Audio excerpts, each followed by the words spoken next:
Hello and welcome to the European Resilience Initiative Center video podcast. Today our guest is Illia Ponomarenko. He's a star reporter from Ukraine. He has a decade of experience in war reporting. He worked for the most prominent Ukraine's news outlets, Kyiv Post and Kyiv Independent. He has 1,250,000 of subscribers on Twitter, now X, and he has authored a book, I Will Show You How It Was. It comes out this May by Bloomsbury Publishing. Welcome, Illia. Hello, thank you for having me. So tell us how it was February 24th, first Russia's missiles flying over Kyiv, hitting Ukrainian cities. What was your first impression, if I am allowed to ask this question? I must say that we were ready. We kind of knew that was coming. We didn't have an exact date and time, but in journalistic chats, hours, a couple of days before the attack, we kind of had a sort of information that, guys, it's probably 5 or 4 a.m. tonight. You should be ready, something like that. So the last night was the night of anticipation. It's still some tiny particle of hope that is always out there. That's not going to happen again. But of course, when it comes to my own experience of that, so I decided to get back from work as late as possible from the guys, and we instinctively felt that this might be the last day that we see each other at the office of the Kyiv Independent at the editorial room. So we got back from the office really late. I just decided to enjoy the last moments of peace. I poured some whiskey. I just spent a night alone in front of my laptop, next to so many journalists and active people in Ukraine, not going to bed and just following up with the news and seeing that it's gradually and slowly, with every hour by hour, it goes to the inevitable end. So it goes to the day of all days.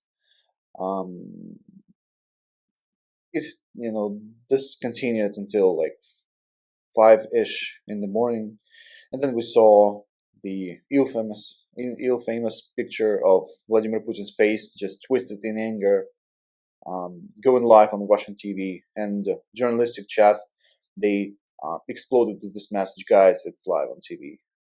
Putin is live on TV. So, and yes, with the words of Putin saying that he has declared a special military operation on Ukraine, that was it. Of course, that was it.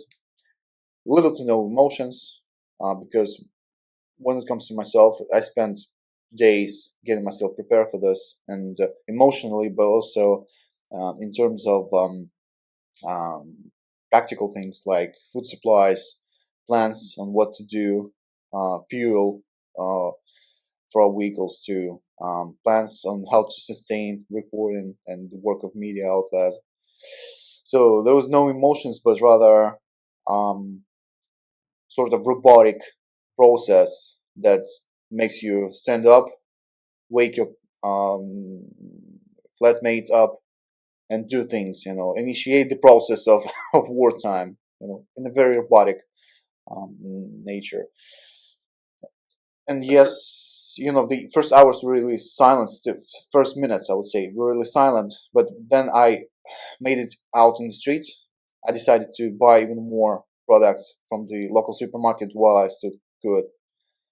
And you suddenly hear the sound, the booms coming full from all directions, and you recognize that sound because I used to be a war reporter. I wasn't a war reporter. I reported from the front line of Donbass, and I recognized that particular boom. So these are the missile strikes. These are the booms of military nature, as we call it. So those were the first Russian missile strikes on targets in Kyiv. And then you realize that this is it. This is it in a full strike, in a full scale. So yeah, it's a But war. this is exactly what you, as an experienced Mhm. war reporter, perfectly knew. You could analyze the situation and you could say, okay, these are the signs, it will come, and when it comes, it will be most probably, it will go that direction, and I need Mhm. to undertake the certain steps to prepare myself and Mhm. my friends and my dear ones to what is inevitable. But this was not the point of view of many people in the society. Many people believe that nothing will happen, or it will happen on a very local scale. Was it some sort of an attempt to ignore the reality because it was too of a too scary nature? Why why did the society reacted like that? We've many of us, myself included, we made this way and evolutionized from absolutely denying this possibility of a full-scale World War II style Russian invasion because of so many reasons. Because of the um, our adherence to common sense and also hope, and we gradually, so many of us also ignored in many ways all those things because of the absurd nature of all those developments that preceded the invasion. And we steadily came to acceptance, when at least when it comes to myself and many people around us, to acceptance and to making ourselves comprehend this, and finally, you know, adhere to this, that it's going to happen. Uh, there have been a lot of reasons for many people, and even for the most informed people, in defense community, in journalistic community, to absolutely deny this possibility and not to believe, not because of subjective reasons like defiance or ignoring the reality, but also because of the common sense and the absurd nature of this war in general and everything that was happening before the invasion. It was so stupid, so absurd, so illogical, and it's in so many details. And when I was writing my book, I got back to the entire timeline of the crisis that preceded it, starting from October 2021, and it was so absurd in so many regards, and so many lies, so many illogical steps from Russia, so many conclusions, and so many narratives that were so absurdly propagandistic, so unrealistic, so absurd in every aspect. Um, even when it comes to the most large scale issues and questions, like would Russians, if the war happens, okay, if the war happens, would they attack Kiev with what they had by that time? With your sound mind, you would rather understand and you would comprehend it that with what they had back then in Belarus, stored in Belarus, yeah, they potentially can attack Kyiv, but it's a stupid idea with as little as they had. Yeah, they have a pretty strong force, but Kyiv is a large city. Kyiv is encircled by woods and with little to no roads, which would make Russian forces advancing towards Kiev a perfect target for ambushes. Kiev is an extremely challenging geographic area. The wide river, all the hills, the very nature of the city, standing on two banks of a huge river. Chernobyl forests, swamps of Chernobyl, of Polisa, of the woodland area, so many things that feel absurd, that it's really hard, it was really hard to comprehend it with your common sense and to make actual decision that they will be that stupid, as to actually do this, as to actually um, count on the Ukrainian military absolutely collapsing and not defending Ukraine. Why? I mean, why would they think about this? Because from inside Ukraine, we understand that that was absolute crap. But they were thinking that absolutely in a different way. They expected absolute collapse of Ukraine, absolute lack of resistance, absolutely nothing. They did not consider us even a nation who loved being a nation and love this country. But we were not thinking this way. Even when it comes to things like your normal common sense, and this was um,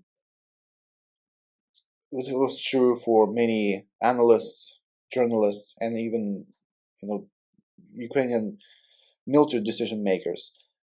Okay, if they actually do this, that uh, it's logical that they launch a full scale attack in Donbass and probably use those forces that we talk about against Kiev and Kharkiv, for instance, but not in order to actually capture Ukrainian capital or Kharkiv, for instance, but to draw the Ukrainian forces out of Donbass. That seemed logical. That seemed logical. Okay, so that's why in many ways Kiev was not as carefully protected as it was. For instance, the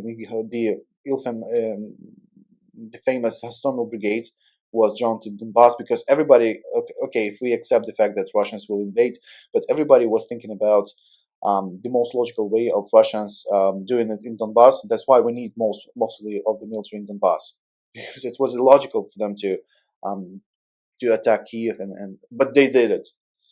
So we can talk about this for hours, but this entire war was so absurd, so against the logic, so hopeless when it comes to Russia. Because even back then, by Christmas time, for instance, before the war, it is obvious that Russians would probably, if not fail, but get bogged down in an unwinnable war with a lot of sanctions, with international isolation, with a terrible crisis, with so much resources being spent just to try and take Ukraine under control. And Ukraine is a huge country, the size of France. It was pretty obvious, even from that period of time, that it's a tricky business. It's a venture. It's something that is so doubtful. It's so stupid. And we have seen many times after that that the logic of the Kremlin is different from the logic of a democratic Western country like Ukraine, Mhm. and that is why many steps by the Russians were so brutal and so unimaginable for many of us. We are talking to Illia Ponomarenko. He's a story reporter reporting from Russo-Ukrainian war since 2014. And he is a star on social media reporting also with over 1 million subscribers on Twitter, fully deserved. And he has authored a book. I will show you how it was. It will come this May at Bloomsbury Publishing. And don't forget, while we are talking with Ilya, to like, to share, to subscribe to this channel. You can hit the button on the left corner, and you can subscribe to this channel and get information about our new interviews. So, Ilya, tell me, you live in Bucha, and Yes. this town has got its world. This name has been like world famous because of Russia's atrocities, which happened there. But Bucha is not the only town or city massacred by the Russians. And we know that in every city liberated by the Ukrainian army, we found mass graves or evidences of torture chambers and other atrocities. How do you explain this act of how Russia's army treats the civilian population and the prisoners of war, of course? Well, it's very natural. It's absolutely nothing surprising about these facts that we saw as we were entering Bucha, mass graves, lots of people executed, execution sites, torture chambers. It's very logical for this nature of war, for this kind of war, and it's very logical and very natural to have it by Russians because it's a result of decades of years of the Kremlin preparing their nation, their country, and especially their military for the war of aggression, for territorial conquests and territorial grabs. It's the result of those years of propaganda that we ridiculed, that we sometimes did not take seriously enough, unfortunately. We used to ridicule all those things that happened in Russian TV. We used to not take serious, this propaganda of Russian superiority, of Russian bitterness, revanchism. In general, the humiliated state of nations neighboring Russians. This cultivation of hatred, cultivation of even in many ways racial superiority of Russians over this bitterness for the paradise lost of the Soviet Union, of the lost empire,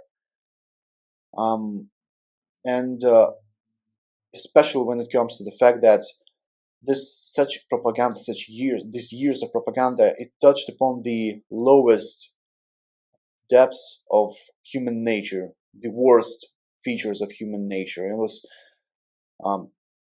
so ridiculously low quality, of so dark, and so just sometimes so hilariously stupid in many ways, that it actually touches upon the lowest depths of human nature. And this is the result. This is the actual result of this, because Russian military, especially when it comes to the most combat capable elite forces, paratrooper forces that were deployed here in Bucha, they came to Ukraine in the sense of superiority, in the sense of this divine mission of being the ancestors of the glorious victory of World War II, and standing against the subhumans that embrace the Nazi ideology. So they were assuming this role of heavenly liberators of Ukrainians, to liberate Ukrainians from themselves, from their bestial nature. So they were actually, these things were actually instilled in their very regular, everyday way of thinking, way of perception of the world.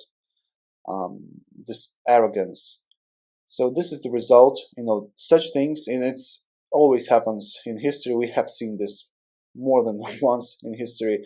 They always lower the bar of violence, lower the bar of perception, humanity too. So this is the result. And there was an additional factor that worked here in Bucha and many other places in Kyiv Oblast, and also places like Izum, Kharkiv Oblast, Kupiansk, in Donbass, I'm sure too, and in so many other places that we have not discovered yet because they're still in Russian occupation. It's the the violence against brutalities, like violence against civilians and or prisoners of war.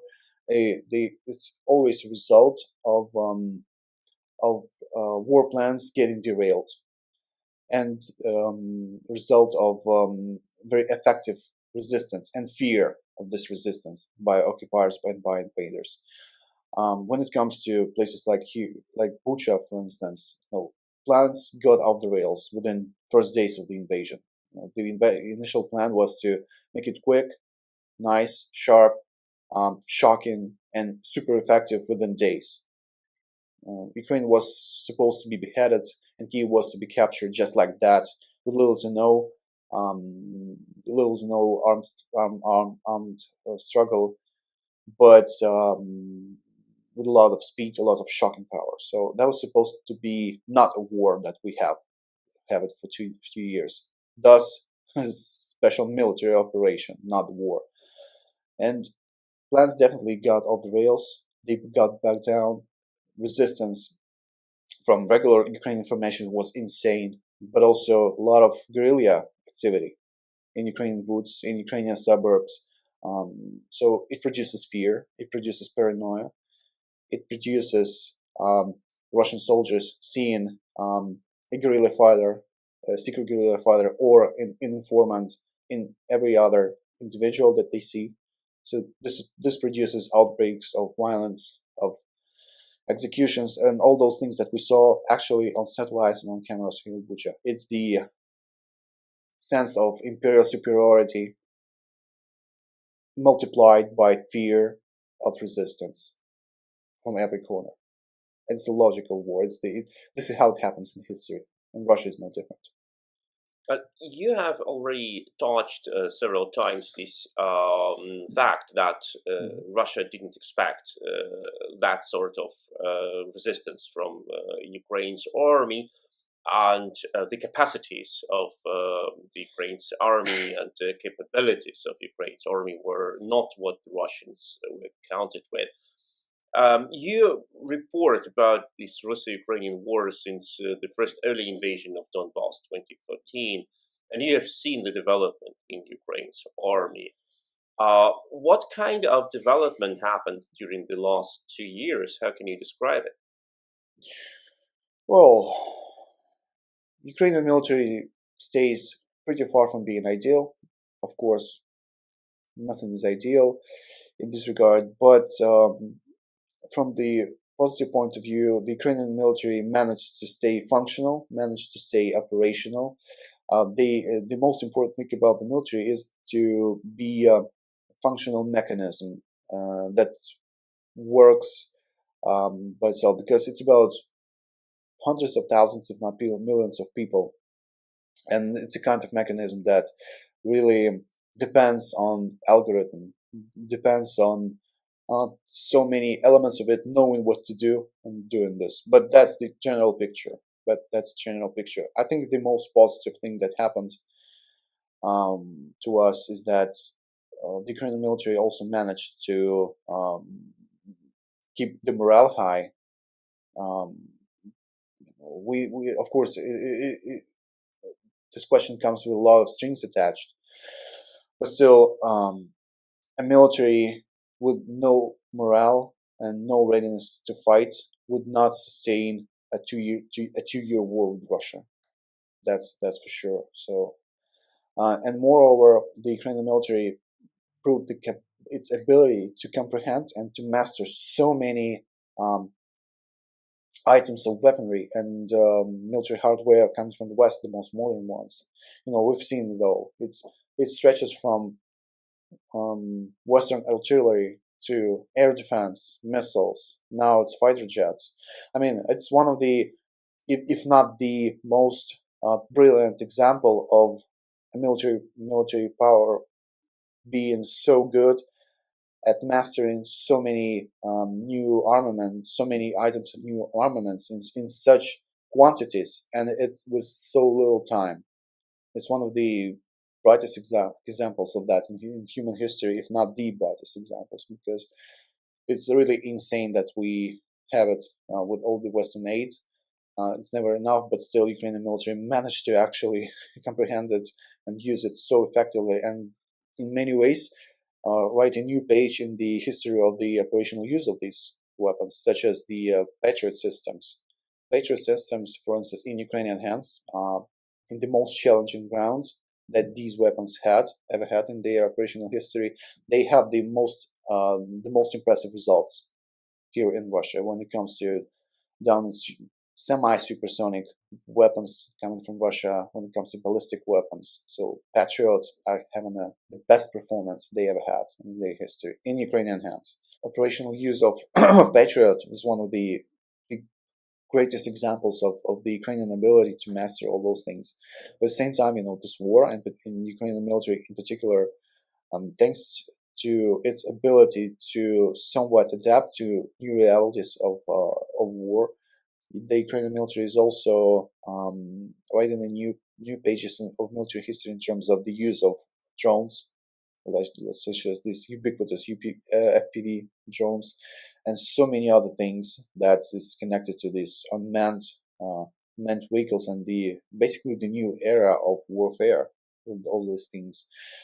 I think the strongest feature of the Ukrainian military that it they demonstrate and keeps demonstrating is that it manages to adapt and somewhat mitigate so many other um, shortages and shortcomings that it has. The constant chronic lack of resources, weapons coming in. It's a grave dependence on assistance from the West.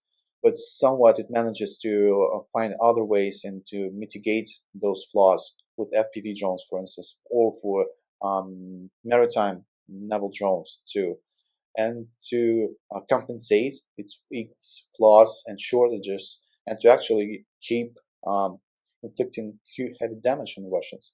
We've been through terrible crisis with terrible shortage of munitions, artillery munitions, but still our guys managed to find their ways and to generally hold the line and keep inflicting heavy losses upon Russians with little to no artillery, but with the use of FPV drones, for instance.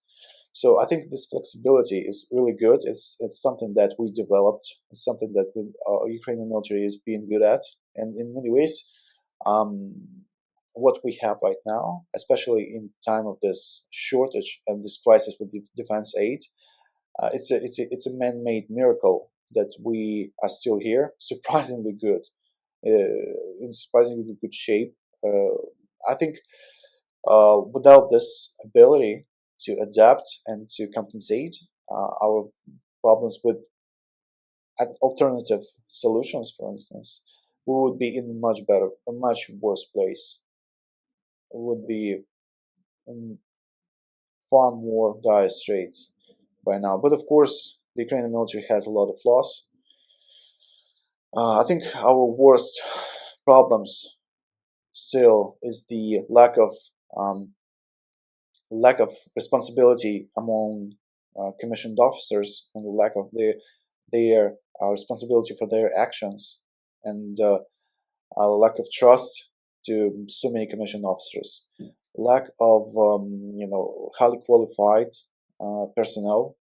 In many ways, it's a natural thing as we talk about a million strong army during mobilization that is formed not from career officers who are highly trained, experienced professionals, but from mobilized people from all walks of life, from all corners of life, and of course, in the million strong army, mobilized from all corners of life, not all officers are highly qualified. Not all military servicemen um, are competent. Not all of them are born to command, to raise the flag. So, in many ways, our flaws and our problems, they come from very natural state of this war. You can't have a million strong army that is super professional, like Star Troopers force of those made and born to lead and to be in charge on battlefields.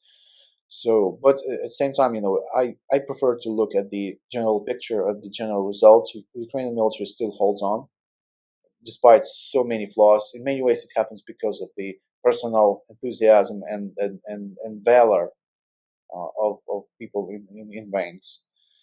It holds on, but still, there are things to work on, of course. And with the time, which was one of the biggest dangers for us as a country, with this war dragging on and on and on, and becoming a war of attrition, a long one. Of course, the dire shortage of manpower, the need to mobilize more and more and more people. It's a huge problem. The dangers of having a protracted war against an enemy as huge and as brutal as Russia, especially in our day and time, which is absolutely not comprehensible with the very idea of World War II style mobilization. Our society works in a different way. Our economy works in a different way. It's not the era for World War II style mobilizations yet. And again, it's a sort of a new page in human history and military history that Ukraine manages to do this. In the area of Netflix, food delivery apps, and AI, it forces, it somewhat successfully forced itself into doing all those things that are so unnatural to this period of time. We're not born to have a million strong armies, but still Ukraine has to do this, and somewhat it keeps doing this. So we'll see what happens next. Before we go further to discuss the questions and challenges of societal changes in Ukraine, don't forget to like, to share, to subscribe to this channel so you get informed about the new interviews which appear here. And we are talking to Illia Ponomarenko, who is a war reporter from Ukraine, and he has authored his new book about the first days and weeks of Russia's full-scale invasion from the point of view of a person who lives in Kyiv. It comes next days, this May, at Bloomsbury Publishing. And you have already touched the question of the societal change. And those who lived in Kyiv for a longer time have noticed how abruptly and suddenly changes happen. How people who were like 100% civilians volunteered for the army, and how people started to speak Ukrainian very fast, like abruptly, even if they used to speak Russian before. How the idea of this nation in war has developed very naturally in Ukraine, and in particular in Kiev. How can you describe these changes after over 2 years of this war? As many say, okay, there is this part of the society which fights, and there is a part of the society which prefers to ignore the war. Is this point of view also realistic and has some fundaments under it? The problem behind the age of social media and the age of everyone having a Twitter page in his or her pocket is that sometimes Ukraine is being treated in under such an unrealistic standards in so many walks of life, in so many regards, that it sometimes it's getting ridiculous. And sometimes I see this from many people, and some people in the West, I would say, for instance, on social media, ridiculing those who flee Ukraine, illegally, to avoid being conscripted during mobilization, and they ridicule Ukraine. Ukrainians are not willing to fight. So, see, I saw a video of a guy who jumps over the river into Romania to flee mobilization. So it's all over for people. It's all over for Ukraine. Problem is that it's a real life. It's not a fairy tale in which 100% of people want to fight and are ready to die and are motivated. Ukraine is made of millions of people. Some of them do want to fight. Some of them are motivated. It's not to be called up and join the military, but to work, to provide volunteering assistance, to pay taxes, to do business here in Ukraine, and there are lots of things to do here.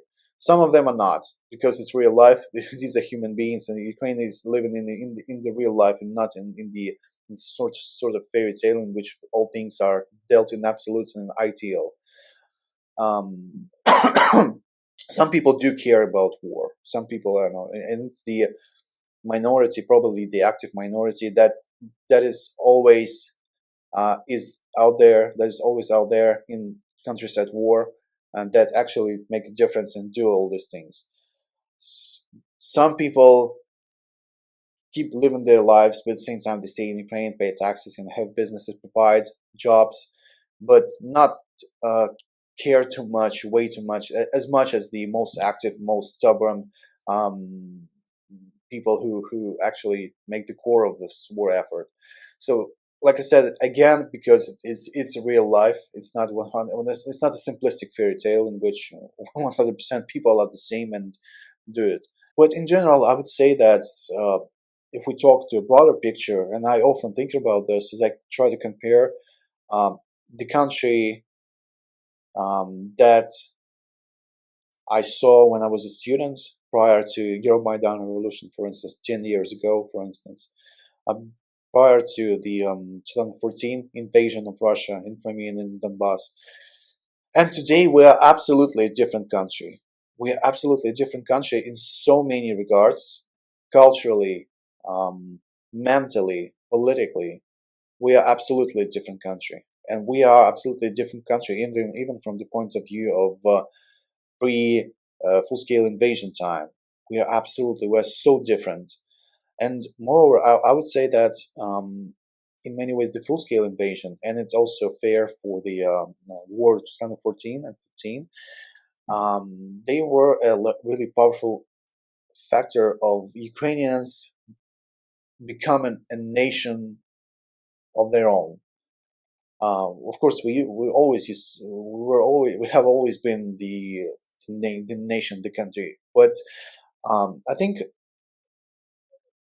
before the full-scale invasion and partly before the war of 2014, we were as strong, not so strong in terms of having some sort of a common thing that united, Ukrainians from the east and, for instance, Ukrainians from the west. It's not that we were not the same nation, but still we had to have something that unites us, And this war, this drive of making this country a better place, it finally gave Ukrainians from the east and from the west, from the south, from the north, a common idea, a common story together of fighting together next to each other, shoulder to shoulder, of working together for this country, for our common place. So it was such a strong nation building factor and impulse that I would say that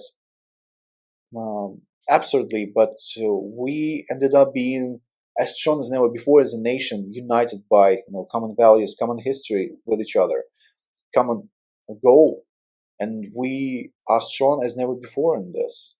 And I can feel it with so many people that are from my generation, from other generation, and from all parts of life, all walks of life, from all corners of this country. We are as united as never before because we have a thing together, a common thing. So I think in an in ideal not in a world that is not perfect, that has so many options, so many variants about Ukraine, about life and the perception of war, we are as strong as never before. But of course, since it's a real life, some people are different, many people are different, but still, if we talk to a broader picture, Ukraine is strong as never before as a nation, and it also motivates even more effort into preserving what we have and keep working what we have. You have mentioned the role of social networks in this war and in the perception of this war. As a person with over 1 million subscribers on Twitter, you know it better than anyone. What is the role of social media? Like, where they were pretty helpful, it looks to be, to raise support for Ukraine, at least in the early weeks and months of the war. But how it's going now? Oh, I would not overestimate my competence in terms of social media, because I gained a lot of attention because of the unique historical circumstances that I was in the middle of, and also because of the very nature of our time, that in such unique historical circumstances you can raise your voice and you can reach out to actually millions, if not billions, of people, and moreover, people would be interested in listening to what you have to say. So because of the unique natures, we got so much attention for this. So it's not it's not because I'm an expert of social media. It's just because there was a time and place for this. I would say that as everything in a free society, in a free world, and in a democracy, everything is a cure and everything is a poison at the same time. Of course, I don't think that we would be having such a strong support, popular support, in so many societies and communities in the West, for instance, which greatly affects their governments and their government policies towards Ukraine, towards the assistance towards the assisting Ukraine with its own war effort. I don't think we would be having this without social media in our day and time. Of course, that was insanely effective instrument of reaching out to people, drawing their attention, persuading them and into sympathizing with us, explaining them why the support of Ukraine is so vital and so important and so useful from the humane point of view and from practical point of view. And moreover, it social media such as Twitter, greatly greatly reduced by Elon Musk as of now. It's a unique thing that helps you do all those things with little to no resources behind your back. In the time of the past, there was little to no chance that you can reach out to such a large audience without a newspaper behind your back.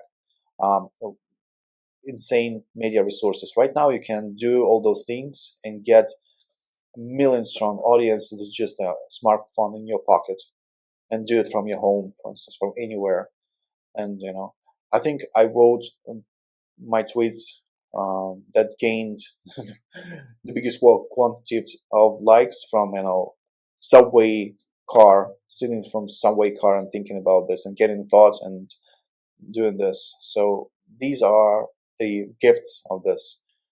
But at the same time, of course, there are lots of problems and flaws that we keep seeing on our social media every day, such as people who sometimes are not competent enough and have weird ideas and often enforce false narratives.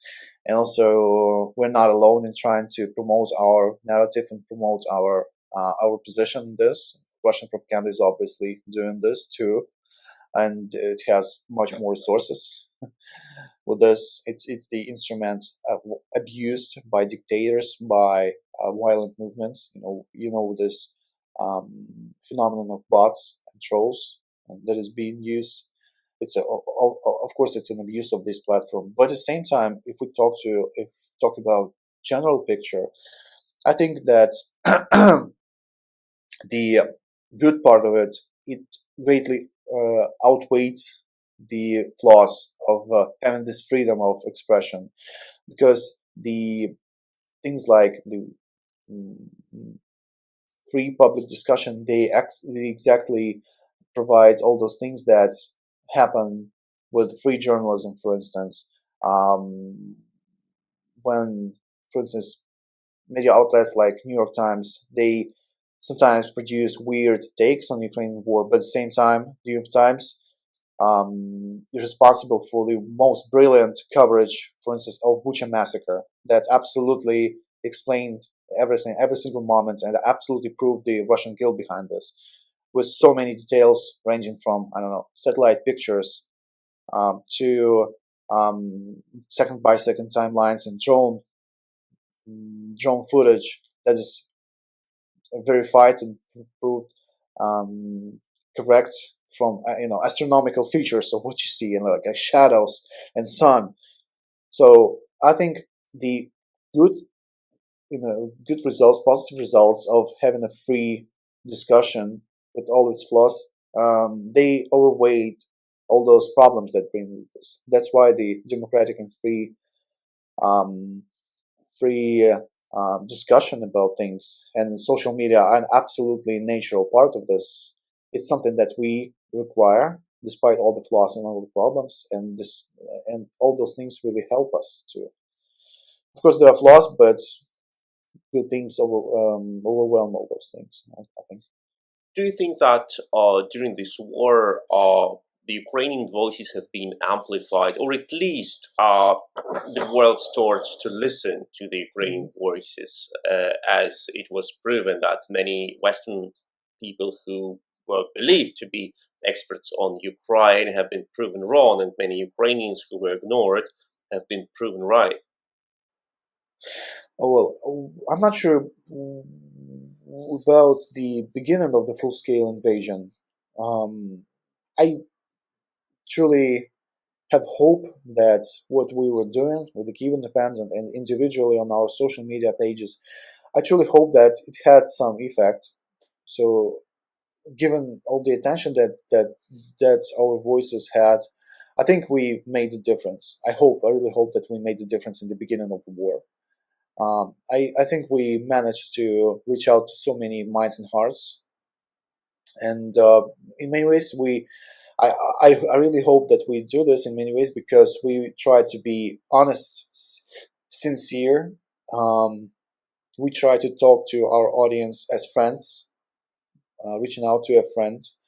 And I think many people in the West knew and saw this black and white nature of what was happening in here. They appreciated the sincerity and this message of hope and cry for help from the best intention. We never tried to fool anyone. We never tried to bring propaganda. So we tried to have a sincere conversation with the guy with the international audience. And I think people around the world, they appreciate honesty and they follow you for this. I think that was a good thing that we did this not in a perfect way, but still in a very humane way. Uh, and so I really hope that we made some difference in the beginning of the war. What I see now, and this is something that I'm really happy about, is that on Twitter, for instance, despite all the stupid things happening on this platform, I see a lot of Ukrainians switching to English, even among those who never never worked in English on Twitter. Just they focus on Ukrainian uh, Twitter sphere, but they sometimes they do write tweets and post tweets in English about things that they feel are important for the Western audience. So I definitely see an upsurge of Ukrainian tweeting in English, which is a very good. I think maybe that thing is partly our victory because we kind of set the example of Ukrainians talking to the Western audience in English, and many followed this suit and started doing really beautiful things and being really persuasive and impressive on Twitter. I see a lot of Ukrainian guys, or not necessarily Ukrainians, but also foreigners, because we have lots of supporters among foreigners, among foreign nationals, but who truly and sincerely believe in the Ukrainian cause. I definitely see an upsurge. I think if I were a non-Ukrainian, seeing all those things, I'll be definitely interested. I think because because uh, because I see that honesty. I see that um, sincerity, and any human being, those who have eyes can see that. From one side, you have armies of bots and trolls, and those who promote uh, absurd and violent narratives from the Russian side, for instance. And from the other side, you have an underdog nation talking sincerely, honestly, um, who do surprisingly, surprisingly um, hopeful things, and who surprise the world on battlefields and in many other walks of life against an army that is as strong as Russia and having so many things standing against them. So I think it's good that so many Ukrainians and Ukrainian sympathizers do this and raise their voice. I think it's really working for us. Amazing. Thank you so much. It was Illia Ponomarenko, who is a war reporter who works in Ukraine since a decade. He reported on Russo-Ukrainian war starting from 2014, and of course about the full-scale invasion of Russia in Ukraine. He worked for Kyiv Post and Kyiv Independent, two most important news outlets in Ukraine. He has over 1,250,000 followers on Twitter, and now he has authored a book. I will show you how it works. This book comes on May 7th, being published by Bloomsbury Publishing. Thank you, Illia, for having been with us. Thank you. Thank you for this conversation. And don't forget to like, to share, to subscribe to this channel, and get informed about the new interviews.